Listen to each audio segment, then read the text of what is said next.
윤석열 전 대통령 탈당 문제로 국민의힘이 하루 종일 시끄러웠습니다. 탄핵의 강을 국민의힘이 어떻게 넘어가느냐 관심을 두실 것 같아요. 이것을 넘어가기 위한 과정들을 이번 주 안에 다 끝내겠습니다. 윤 전 대통령에게 탈당을 권고하자는 목소리도 공개적으로 나왔습니다. 당의 미래와 보수의 재건을 위해서 오늘 중으로 윤석열 대통령에게 자진 탈당을 권고할 것을 제안합니다. 하지만 인선을 보면 도로 친윤당이라는 비판이 제기됩니다. 윤 전 대통령의 40년 지기이자 변호를 맡았었던 석동현 변호사가 선대위에 합류를 했고 대표적인 친윤 인사로 불리는 장해찬 전 최고위원이 복당을 했기 때문입니다. 탈당에 대한 윤 전 대통령 입장은 이렇습니다. 필요하면 얼마든 나를 밟고 가도 좋다라고 하면서 김문수 후보 요청이 있으면 언제든 탈당하겠다는 겁니다. 하지만 김문수 후보도 결정은 윤 전 대통령 몫이라고 말하고 있습니다. 대통령의 탈당 문제는 제 생각은 우리 윤석열 대통령께서 판단할 문제이지 탈당하십시오, 또 탈당하지 마십시오 이런 이야기를 하는 것은 적절하지 않은 일이라고 생각합니다. 서로 미루는 사이 시간은 빠르게 흐르고 있습니다. 국민의힘이 탄핵의 강을 넘을 수 있을까요? 네, 김용태 신임 비대위원장이 오늘 오후에 임명됐습니다. 그리고 오후 4시에 취임 기자회견을 열었습니다. 윤 전 대통령을 찾아가서 탈당을 권고하겠다고 밝혔습니다. 문제는 들으셨다시피 김문수 후보의 생각은 좀 다르다는 건데 두 인사의 발언을 잇따라 들어보죠. 최대한 빠른 시일 안에 대통령을 찾아뵙고 말씀드리겠습니다. 당과 대선 승리를 위해 결단해 주실 것을 요청드리겠습니다. 다시 말씀드리지만 비대위원장으로서 대통령께 정중하게 탈당을 권고드리겠습니다. 대통령의 탈당 문제는 제 생각은 윤석열 대통령께서 판단할 문제이지 제가 이런 이야기를 하는 것은 적절하지 않은 일이라고 생각합니다. 예, 후보의 생각이 우선입니까? 아니면 비대위원장이 탈당을 해달라고 하면 받아들이는 쪽으로 가게 될까요? 어떻습니까? 글쎄, 이제 후보가 정해지게 되면 이른바 당무 우선권을 가지게 되면서 후보 중심으로 당은 돌아가게 됩니다. 예. 그런데 그 후보의 의중을 받들어서 새로운 비대위원장이 임명이 됐잖아요. 이제 추인까지 받아서 비대위원장으로 활동하게 되는데 저는 최근에 엇박자다 이런 표현에 일부 동의하기도 하지만 결국에는 정박으로 가기 위한 과정에 있다고 생각합니다. 오늘 이정현 선대위원장 또 양향자 선대위원장도 잇따라서 윤석열 전 대통령의 탈당 관련한 이야기를 강도 높게 하고 있는데 네. 이쯤이면 이제 저 개인적인 생각입니다만 후보의 의중도 일정 부분 반영돼 있다라고 봐야 할 것 같습니다. 그렇다면 후보 입에서 직접 탈당해달라 이런 얘기를 하진 못하지만 이심전심으로 윤석열 전 대통령이 결단해야 하는 시기는 이제 임박했다고 보고요. 그 시기가 첫 번째 이 방송 토론이 열리는 18일 전에 이루어져야 한다는 생각 때문에 아마도 김용태 위원장은 이번 주 안에는 어떤 식으로든 결론을 내겠다라고 얘기를 한 것 같아요. 네. 그 전에 윤석열 전 대통령이 어떤 식으로든 정치적 결단을 내리는 것이 이번 대선이 치러지는 데 있어서 가장 큰 원인을 제공했던 사람이잖아요. 일정 부분 당에 큰 부채를 남겼다고 생각하는데 그 부채를 탕감하는 데도 역할이 필요하다 이렇게 생각하고 있습니다. 예.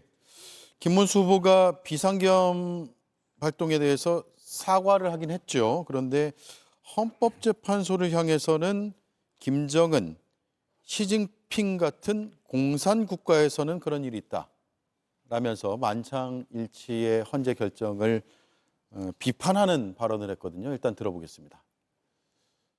헌법재판소에 대한 것은 여러 가지 검토해야 될 점이 많고 특히 판결이 계속 8대 0이다. 박근혜 대통령도 8대 0이죠. 저는 이 만장일치를 계속한다는 것은 김정은이나 또는 시진핑 같은 공산국가에서는 그런 일이 많이 있습니다. 다양한 견해가 공존할 수 있다는 것을 보여주지 못하는 헌법재판소는 매우 위험하다. 예, 헌법재판소가 매우 위험하다라고 판단하고 있네요. 제가 보기에는 김문수 후보가 매우 위험한 후보다라는 생각이 드는데요. 저희가 그 헌재의 선고를 기다리면서 정말 애타게 기다렸죠. 자꾸 늦어지니까 온갖 억측과 예측을 해가면서 이게 뭔가 잘못돼 가고 있는 거 아닌가 그런 걱정들을 했었는데 결국에는 헌재의 판결은 8대 0이었고 그 선고문을 보면 지금도 저희가 굉장히 감동적이었잖아요. 왜냐하면 어떻게 하면 국민 통합을 이룰 것인가에 방점을 두고 굉장히 숙고 끝에 나온 판결문이었다는 거죠. 바로 그것 때문에 대통령 탄핵을 찬성했던 국민도 반대했던 국민도 곧바로 헌재의 결론에 대해서 수긍을 했던 것이고 그리고 이제 조기 대선까지 이어지고 있는 이런 상황인데 계엄에 대해서 사과했던 김문수 후보가 과연 그조차도 진정성이 있었던 것인가라고 다시 한번 돌아보게 만드는 있을 수 없는 발언이라고 생각하고요. 그리고 외교 관계나 이런 것들도 저렇게 거의 김정은, 시진핑을 동일시하면서 막 이렇게 하는 그런 발언들이 과연 향후에 한국의 그 국익을 위해서 이게 적절한 대통령 후보인가라는 측면에서는 계엄 사과를 마지못해 했다는 것까지 알 수 있을 것 같고 예. 그런 후보에게 내란에 대해서 사과하라, 뭐 대통령 탈당을 요구한다거나 이런 게 참 말도 안 되는 요구였구나라고 다시 한번 생각하게 됩니다. 예. 왜 저런 발언을 했을까요? 일단 그 헌법재판소의 구성이라는 게 일종의 정치적 후견주의가 있다는 것은 다 아실 겁니다. 대통령 임명 몫이 있고 국회 임명 몫이 있고 국회 가운데서도 이제 여야 달리해서 하는데 법을 제정하는 것은 뭐 국회의 몫이지만 법을 적용하고 해석하는 것은 사법부의 몫인데 그러한 그 사법부의 다양한 사고가 반영되지 못하는 것 아니냐 이런 그 헌법재판소 내에 문화를 지적한 것이 아닌가 이렇게 유추해 볼 뿐입니다. 저도 뭐 정확한 뜻을 제가 후보의 뜻을 말씀드리기 좀 어려울 것 같고요. 예. 자, 그리고 결국 윤 전 대통령이 탈당을 할 것이냐, 자진 탈당을 안 할 것 같은 또 여러 전언들이 전해지고 있잖아요. 네, 보도를 보면 윤 전 대통령 입장이 뭔지 사실 좀 헷갈리는 부분이 있거든요. 김재원 비서실장 말을 보면 윤 전 대통령과 김문수 후보가 소통을 했던 건 맞는 것 같아요. 그런데 윤 전 대통령 입장이 나를 밟고 가라라는 입장도 있었고 그리고 오히려 김문수 후보가 출당을 말렸다는 취지의 기사도 나왔는데 이게 어떤 상황이라고 좀 봐야 될까요? 글쎄 뭐 두 사람 간의 대화 내용을 정확하게 알 수는 없습니다만 나를 밟고 가라고 표현할 때는 보통 그 사람이 큰 잘못이 없는데 어떤 희생을 할 테니 나의 희생을 바탕으로 뭐 더 나은 결과를 얻어내라라고 할 때 나를 밟고 가라는 표현을 쓸 수 있는 거지. 정말 큰 죄, 중죄를 지은 사람이 저런 말을 하는 거는 전혀 어울리지 않잖아요. 그러니까 저런 발언을 정말 했다면 기본적으로 본인이 저지른 일에 대한 인식이 아직도 잘못되어 있다. 도대체 무슨 일을 벌였는지를 지금 정확하게 깨닫질 못하고 있는 것이 아닌가 싶고요. 사실은 이런 얘기를 이제 오늘 지나면 대선이 18일밖에 안 남았는데 선거가 코앞에 다가온 지금 무슨 탈당 뭐 이런 얘기를 하고 있다는 게 대단히 한심한 상황입니다. 벌써 몇 달 전에 정리를 했어야죠. 아니 그리고 아무리 양보를 하더라도 적어도 4월 4일 날 헌재의에서 파면이 된 직후라도 정리를 했어야죠. 아니 여태 뭐 하다가 지금 선거가 며칠 안 남았는데 이제 와서 무슨 탈당을 하네 출당을 시켜야 되나 이런 얘기를 하고 있어요.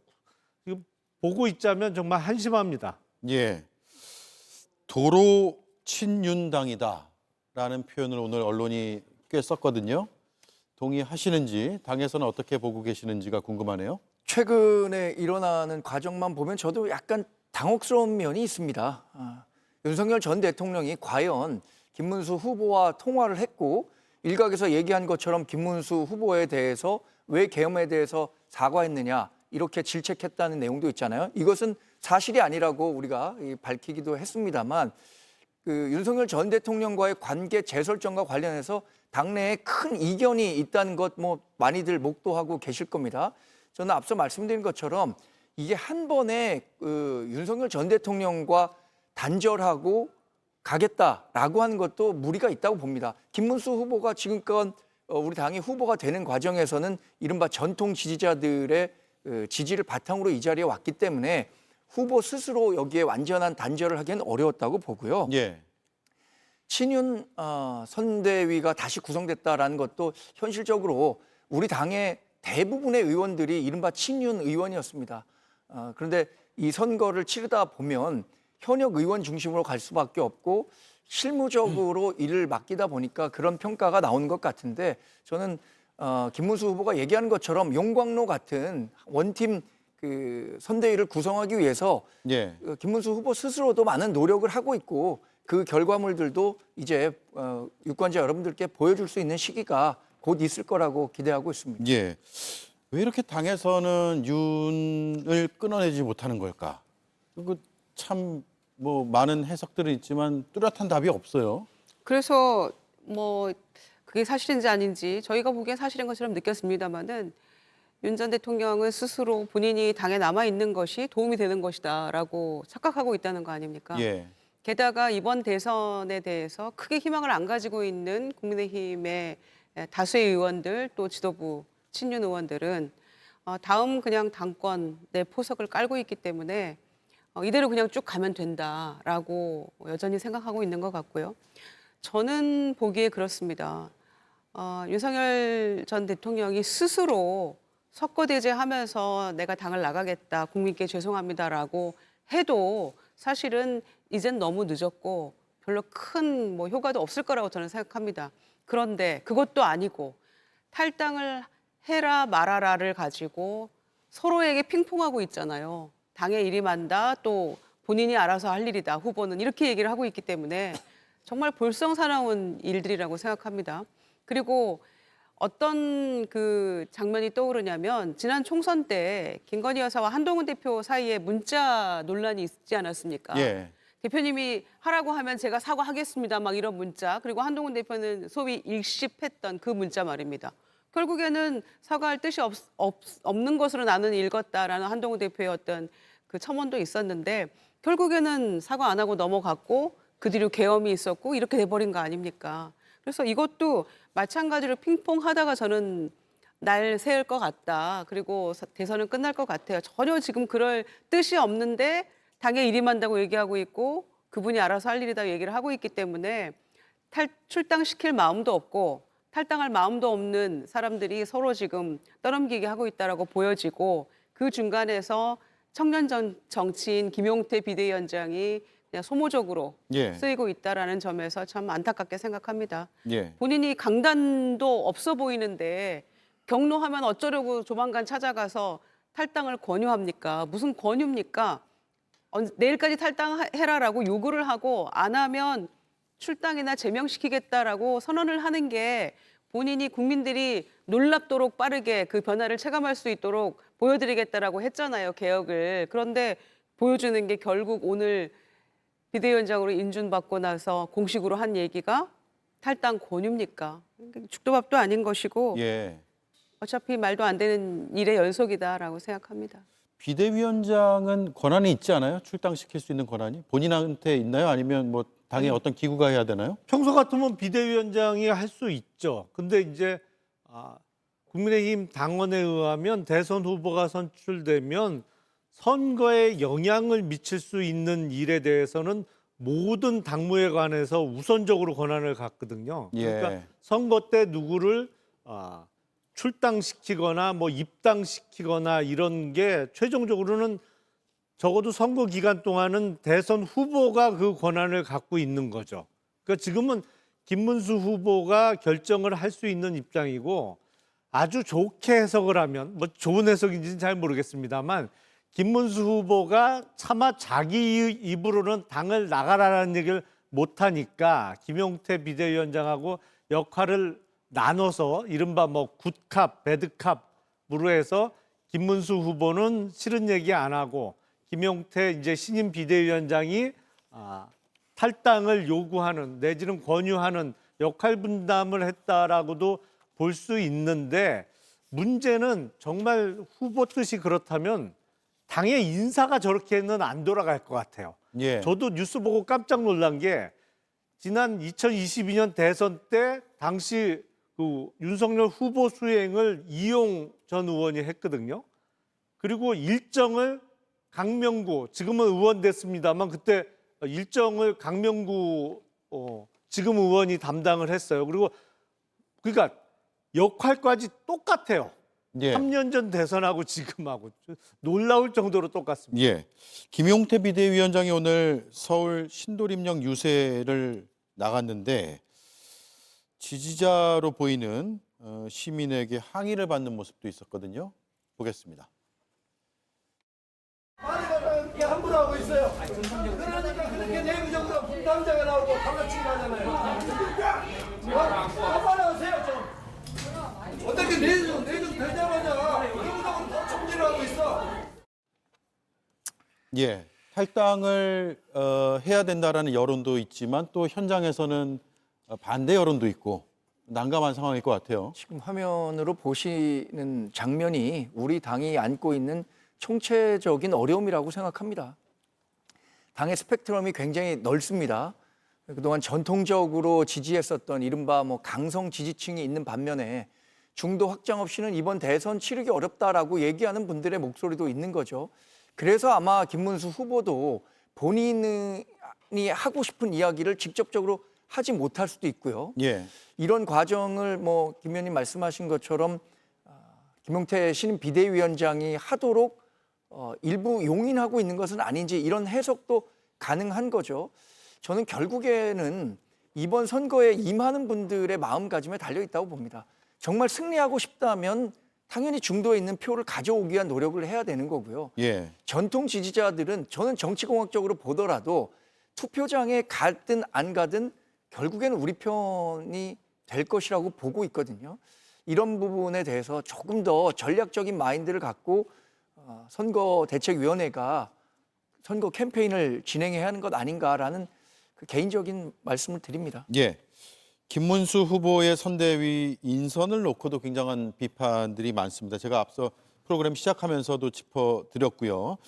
윤 전 대통령의 40년 지기 변호인 석동현 변호사가 비상계엄을 굉장히 옹호했고 지금도 같은 입장인 것으로 알고 있고 그런데 선대위 시민사회특별위원장의 이름을 올렸고요. 또 노상원 전 정보사령관의 변호인 최기식 변호사 선대위의 클린 선거본부 공동대응단장으로 임명이 됐고 또 정호영 전 국방부 장관 5.18 광주민주화운동 당시의 특전사령관이었습니다. 유혈 진압의 책임자이고 내란 목적 살인죄의 피고인으로 7년 유죄 판결을 받은 인사입니다. 임명은 취소가 됐고요. 한 명도 아니고 잇따라서 좀 문제가 있지 않느냐 이런 비판들이 나올 것 같아요. 이미 나오고 있고요. 한 말씀씩 들어보죠. 저는 뭐 다른 분은 차치하고 정호영 전 국방부 장관을 상임 고문으로 임명한 데 대해서는 그 절차 과정을 들여다보고 어떤 사람이 주도적인 역할을 했었는지 김문수 후보는 이 사실을 몰랐다고 얘기했잖아요. 그러니까 실무적으로라도 이렇게 큰 문제가 발생했다면 그 사람에 대한 징계도 필요하다고 생각합니다. 선거대책본부에서 이런 영향력을 행사해서 이런 그 논란을 일으킨 측면이 있다면 그 책임자와 관련해서는 선대위에서 활동하지 못하도록 하는 등의 조치가 필요하다고 봅니다. 이번 선거가 12.3 계엄으로 인해서 치러지는 거잖아요. 그런데 5.18 광주 민주화 운동 당시에 진압군으로 활동했던 분을 이렇게 상임 고문으로 임명했다는 것은 국민 상식과 전혀 동떨어진 얘기라고 생각하고요. 예. 저 역시도 정호영 전 장관이 이렇게 상임 고문으로 임명됐다는 최초 보도를 보고 이게 제대로 된 인사인가? 이거 어떻게 된 거지라는 의문을 가지게 됐었거든요. 네. 이 부분은 책임자에게 그 책임까지 함께 물어야 하는 것 아닌가라는 생각을 하게 됩니다. 예, 이런 인선 어떻게 보셨는지 한 말씀씩 더 보태주시죠. 선대위 구성하고 또 이제 다양한 선대위 직책을 가진 인물들이 또 가끔 말실수도 하고 다양한 뭐 일들이 일어납니다만 실수를 할 일이 있고 안 할 일이 있죠. 어떻게 지금 이 조기 대선이 어떻게 이루어지는 대선입니까? 이 내란 사태로 이루어지는 조기 대선에서 말하자면 이런 거 아니에요. 지금 김용현 전 장관이나 여인영 전 사령관을 당의 고문으로 임명하겠다는 거 아닙니까? 이게 말이나 되는 이야기냐고. 그리고 오밤중에 또 취소하고. 왜 이 당은 이렇게 오밤중에 난리를 칩니까? 예. 이해할 수가 없고요. 그리고 내란 중요 임무 종사자로 7년형을 받았던 사람 아닙니까? 그런데 이 정도를 거르지 못하고 선대위 상임고문에 이렇게 임명을 해놓고 또 취소하는 이런 일을 벌인다는 것은 도대체 이 대선에 대해서 대선의 시대 정신이 무엇인지 나아갈 바가 무엇인지를 조금도 깨닫지 못하고 있다라고 볼 수밖에 없고요. 특히 한덕수 전 총리가 호남에 가서 5.18 묘역 가서 저도 호남 사람입니다. 뭐 몇 번 외치고 뭐 사랑해야 됩니다 이랬던가요. 그런 황당한 발언까지를 했었는데 이제 어떻게 할 겁니까? 김문수 후보 가서 저도 호남의 사위입니다. 뭐 이런 얘기 할 건가요? 예. 5.18 기념식은 또 간다. 뭐 이런 얘기를 하고 있는데 그날 5.18 민주화 운동 기념식 45주년에 가서 무슨 낯으로 또 시민들을 마주할 것이며 그날 토론회에서도 반드시 이런 문제들 제기될 수 있는 것인데 실수할 게 따로 있다고 생각합니다. 그리고 과거에는 폄하 발언 나오고 이러면은 징계도 하고 막 이런 식으로 조금 도덕적 어떤 그런 모습들을 보여왔는데 이제는 뭐 그거조차도 무뎌진 것 같아요. 그 캠프의 김재원 의원도 다 과거 5.18 관련된 발언 때문에 징계받고 했던 분 아닙니까? 그런데 이제는 그것도 모자라서 5.18 아예 학살의 주범을 고문으로 들이겠다는 이런 발상을 어떻게 할 수 있는지 정말 취소는 됐지만 개탄스럽습니다. 예. 제가 보기엔 지금 국민의힘의 대선 캠프뿐만 아니라 당 전체가 대선을 치를 만한 역량이나 준비가 전혀 안 되어 있습니다. 역량도 없고 준비도 전혀 안 되어 있어요. 그러니까 뭐 여러분이 언급하셨습니다만 정호영 전 장관이 1932년생이에요. 예. 아니 그러니까 선거에 무슨 도움이 된다고. 당연히 그 과거 이력이 문제될 수밖에 없는데 이걸 걸러내지를 못하는 상황이 지금 국힘 상황이거든요. 더군다나 석동현 변호사는 본인은 정치를 어마어마하게 하고 싶어하는 거는 알겠는데 불과 작년 총선에 자유통일당 비례대표 2번으로 출마했었던 거예요. 그러니까 국민의힘과 자유통일당의 합당을 준비하고 있는 게 아니라면 저런 인사를 할 수 없거든요. 그리고 지금 노상원 씨의 변호인으로 활동했다는 최기식 변호사가 사실은 국민의힘에 지금 제가 알기로는 의왕 과천 쪽에 지금 당협위원장입니다. 예. 그러니까 당협위원장이니까 캠프에 합류한 것 같은데 사실은 당이 정상적인 상황이라면 현역 의원은 아닐지라도 지금 현직에 있는 당협위원장이 노상원과 같은 내란의 주요 임무 종사자의 변호인으로 활동하면 안 되는 거예요. 그런 거 내부 컨트롤이나 통제가 전혀 안 되는 게 지금 당장이 아니고 한참 전부터의 국민의힘의 현 상황이다. 그러니까 사실은 대선을 제대로 치러낼 능력, 대선에서 뭐 이기기도 힘들겠습니다만 이기더라도 사실 수권 능력이 있는 정당이라고 보기 어렵습니다. 지금 상황은. 예. 1980년에 확대된 비상계엄, 또 2024년에 비상계엄과 관련이 어느 정도씩은 돼 있는 인사들이 선대위에 들어가면서 뭐 취소가 되기도 했지만 과연 지금 치르는 대선이 무엇 때문인가? 왜 지금 다시 대선을 빨리 치르게 될 수밖에 없었냐는 질문에 도달할 수밖에 없는 것 같습니다. 김문수 후보는 말씀하셨듯이 정호용 씨에 대해서는 착오다라고 입장을 밝혔거든요. 들어보고 질문 이어가겠습니다. 업무상으로 아마 착오가 있었던 것 같습니다. 저하고 상의한 부분은 없습니다. 정예찬 씨라든지 많은 그 갈등도 있었고 당 운영에서도 상당한 문제가 있었다고 저는 생각합니다. 당내에서 안타깝게도 떠나게 되고 저는 이 모든 분을 다 포용을 하겠습니다. 영광로가 되겠습니다. 네.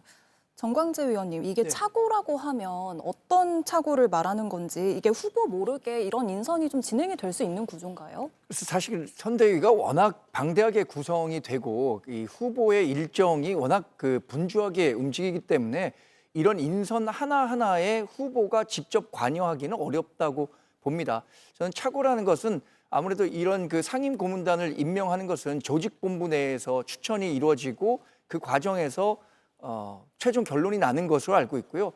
후보는 이것을 인지하지 못했고 이것을 인지하고 문제가 된 이상 바로 조치를 취하라라는 입장을 냈기 때문에 그것이 뭐 저녁에 나왔다고 해서 왜 저녁에 이루어지냐가 아니라 그러한 문제를 인식한 순간 바로 조치가 이루어졌다는 측면, 이 부분을 강조해서 말씀드리겠습니다. 예. 국민의힘 선거 앞두고 윤을 아직 끊어내지 못하고 또 비상계엄과 탄핵의 강을 건너지 못하고 있다, 이런 평가를 받고 있는데, 저희가 JTBC가 취재된 내용이 5대0 라이브 끝나면 바로 뉴스룸이 이어지면서 뉴스룸에서 보도될 내용입니다. 미리 예고를 하나 해드릴게요. 12.3 계엄의 그 밤에 또 그 이후에 윤석열 전 대통령의 휴대전화 통화 내역을 저희 JTBC가 입수했습니다. 기록을 보면 밤 11시 22분, 계엄 직후죠. 윤석열 전 대통령은 추경호 당시 국민의힘 원내대표 그리고 당 중진인 나경원 의원에게 연달아서 전화를 걸었고요. 만약에 이게 계엄 해제 표결을 막으려는 협의였다면 내란 모의 혐의가 당으로 번질 가능성도 배제할 수가 없다라는 게 뉴스룸에서 보도될 기사의 전반적인 취지고요. 또 통화 내역에는 김문수 국민의힘 대선 후보도 있습니다. 극우 유튜버 고성국 씨도 몇 차례 등장하는 것으로 확인이 됐습니다. 5대0 라이브가 끝나면 이어지는 뉴스룸에서 단독 보도할 예정이고요. 관련해서는 프로그램 말미에도 제가 한번 더 예고를 해드리겠습니다. 법적으로 어떤 문제가 있습니까? 통화한 게? 뭐 통화 자체가 어떤 범죄가 된다고 단정하기는 어렵습니다만 통화를 하면서 어떤 대화를 나눴는지가 중요하겠죠. 예를 들어서 방금 언급하신 대로 비상계엄 선포 이후에 그다음에 지금 야당을 중심으로 추진되고 있던 비상계엄 해제 결의를 방해할 목적으로 그때 이제 국민의힘 의총 장소를 몇 번 바꿨잖아요. 예. 뭐 국회 본관이라고 했다가 당사를 옮겼다가 몇 번 바꿨는데 그렇게 바꾸게 된 이유가 당시 원내대표를 하던 추경호 의원과의 어떤 통화를 통해서 뭐 의원들이 그 국회의사당의 집결을 못하도록 방해한 거라면 사실은 공범 형태가 성립할 수 있겠죠. 왜냐하면 그때는 내란이 범행의 그 종결이 되기 전 시점이었으니까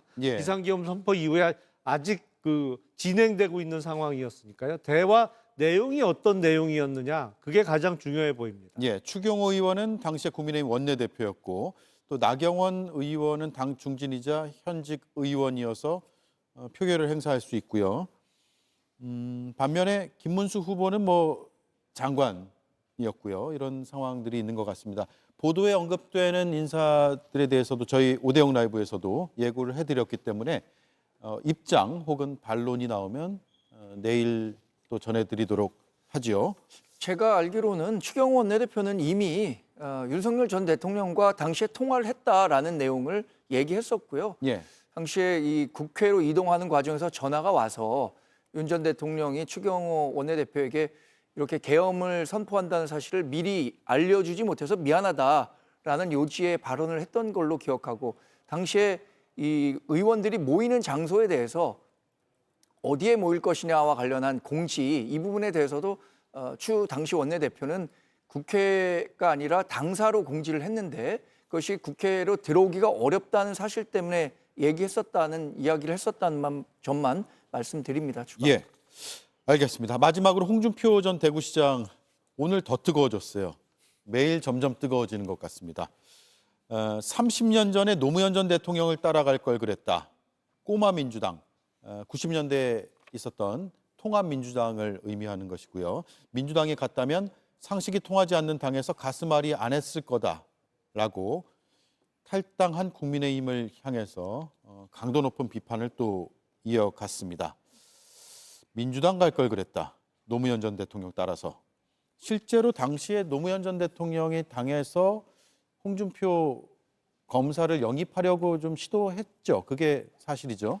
네, 그렇습니다. 그리고 그 꼬마 민주당과 김대중 총재의 신민당, 신민주연합당이 통합을 해서 1991년 10월에 민주당이 되거든요. 예. 그러니까 그때 함께 했더라면 오늘날 이제 민주당이 됐을 거 아니에요. 그러니까 그런 얘기들을 하면서 아마 지금 정계 은퇴 선언하고 하와이에서 여전히 그러나 정치는 하고 계시는 걸로 보여지는데 옛날 생각도 나고 온갖 자괴감과 뭐 회한 뭐 이런 거를 이제 본인이 느끼는 것 같아요. 그런데 동시에 이제 어제 오늘 계속해서 SNS에 올리는 거는 이 진절머리 난다. 국민의힘에 뭐 5만 장이 다 떨어진다라는 취지의 글들을 계속해서 동시에 올리고 있기 때문에 아마 그래서 본인이 정치에 입문하던 그 초기를 생각하니까 그때 내가 다른 선택을 했었더라면 뭐 이런 생각까지 이르게 되는 것 같아요. 그래서 은퇴 선언을 한 마당에 더욱더 관심은 높아지고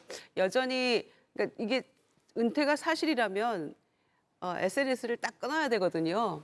근데 그렇지 않고 오히려 더 맹렬하게 지금 글을 올리고 있는 것으로 봐서 언젠가는 복귀하실 것 같다라는 생각도 동시에 듭니다. 예, 연락을 한번 해서 인터뷰 요청을 해야 될 것 같아요. 입장이 계속 나오고 있어서 방송을 보시면 미리 연락을 저한테 주셔도 될 것 같습니다. 제가 또 인터뷰 요청을 한번 해보겠습니다. 자, 그런데 민주당과의 뭔가 도모하는 것이 있는 것인가가 궁금해요. 이재명 후보가 막걸리 한잔하자 추후에 그렇게 제안을 해놓은 상태이고 국무총리를 제안했다라는 보도가 나왔고 물론 민주당에서 사실무근이다. 홍준표 전 시장도 사실이 아니란 취지로 입장을 내긴 했지만 그런 이야기가 계속 나오고 있습니다. 일단 이재명 후보가 오늘 관련한 입장을 냈거든요. 들어보겠습니다. 홍준표 전 지사께서 차라리 민주당으로 갔더라면 하는 저 마음을 저는 조금은 이해합니다. 아마 엄청난 자괴심을 갖게 되신 것 같아요. 홍준표 지사께서 오죽하면 탈당과 동시에 정계 은퇴를 했을까.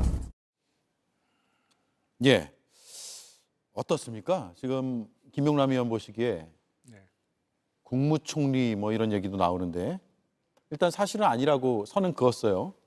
아니 근데 오늘 그 홍준표 전 후보가 본인의 소셜 미디어에 왜 그 사진을 올리면서 구름 위에 올라간 오늘 나는 손오공 뭐 이런 문구를 썼잖아요. 예. 저 문구를 보니까 국무총리 엄청 하고 싶어 하는구나 그 생각이 들더라고요. 그 의미가 뭘까를 추측해 보면 왜 손오공이 서유기에서 그 타고 다니는 구름을 우리가 근두운이라고 하잖아요. 구름을 타고 막 날아다니잖아요. 근데 손오공이 근두운을 타고 막 한참을 날아다녔는데 결국에 나중에 보니까 뭐예요? 부처님 손바닥 안에서 놀았던 거잖아요. 그러니까 국무총리는 사실은 임명직 공무원이죠. 이번 대선에서 뽑히는 대통령이 시켜줘야 할 수 있는 겁니다. 그러니까 본인의 처지를 근둔을 타고 막 날아다녀도 결국엔 대통령 손바닥 안에서 노는 손오공에 비유한 거라고 저는 생각을 해요. 결국엔 본인이 아무리 하고 싶어도 자기 대통령이 안 시켜주면 국무총리 못하는 거예요. 그러니까 그만큼 하고 싶은 마음을 저 글귀로 표현한 것이 아닌가 싶습니다. 손오공이요? 한 5단계는 앞으로 나가신 것 같습니다. 저는 홍준표 전 대구시장이 우리가 역사의 만약이라는 가정이 없다고 하잖아요. 뭐 그런 그 가정을 하는 것 자체가 사실 지금의 상황과는 맞지 않다고 생각하는데 그러나 누가 보더라도 노무현 전 대통령과 뜻을 같이 해서 꼬마 민주당이 갔더라면 경남지사 2번 하고 대구시장하고 5선 국회의원, 당대표 이거 할 수 있었을까요? 뭐 홍준표 전 대구시장이 지금 우리 당에 갖고 있는 실망감이나 뭐 허탈함 이런 정서는 이해하지 못할 바는 아니지만 그래도 우리가 30년 넘게 같이 정치를 했던 동지들이 있는 정당에 대해서 지나치게 이렇게 비판을 하는 것은 당원들 보기에도 그렇게 좋은 장면은 아닌 것 같아서 말씀드립니다. 예. 글쎄요, 뭐 그 권영세 전 비대위원장이 홍준표 시장의 인성을 운운했던데 평소에 그렇게 SNS를 열심히 하셨던 분인가 싶기도 하고요, 권영세 의원께서. 그런데 본인이 2022년 그 대선 당일날 투표 독려하면서 출연했던 유튜브에서 윤석열 당시 후보의 인성이 매우 훌륭하다라고 극찬했던 바가 있습니다. 인격적으로도 훌륭하고 뭐 이런저런 막 극찬을 하면서 투표 독려를 했는데 그런 권영세 전 위원장의 어떤 판단을 온전히 믿을 수 있을 것인가의 문제도 예. 있는 것 같고요. 그리고 김영남 의원님이 이제 말씀해 주셨는데 그냥 꿈보다 해몽인 것 같다는 생각도 한편 듭니다만 또 이제 이를테면 저희 민주당으로 이재명 후보로 이제 정권 교체가 된다는 전제하에 통합, 화합을 계속 강조하고 있기 때문에 이재명 후보는 마치 김대중 대통령 초대 통일부 장관이 굉장히 보수적인 인물 강인덕 그 당시 장관을 임명을 했기 때문에 그런 거랄지 또는 화합의 차원에서 김중건 비서실장을 임명했던 거랄지 물론 그때는 이제 DJP 연합이라는 게 있었습니다만은 그래서 뭐 만약에 된다고 하면 이재명 후보의 마음속에 의중이 있겠습니다만은 예. 이걸 또 미리 너무 또 이 홍준표 그 후보 측근들 입을 통해서 나온 바라서 인사는 또 가봐야지 아는 거라 뚜껑 열 때까지 모르는 거 아닙니까? 예. 그런데 뭐 전혀 불가능한 이야기는 아닌 것 같다. 저 개인적인 생각은 그렇습니다. 네.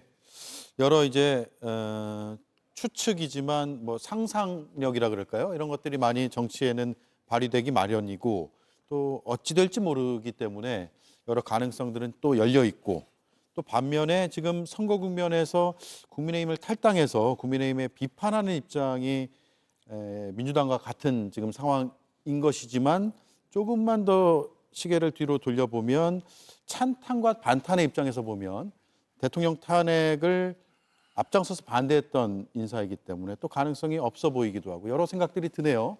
상황을 한번 지켜보도록 하죠.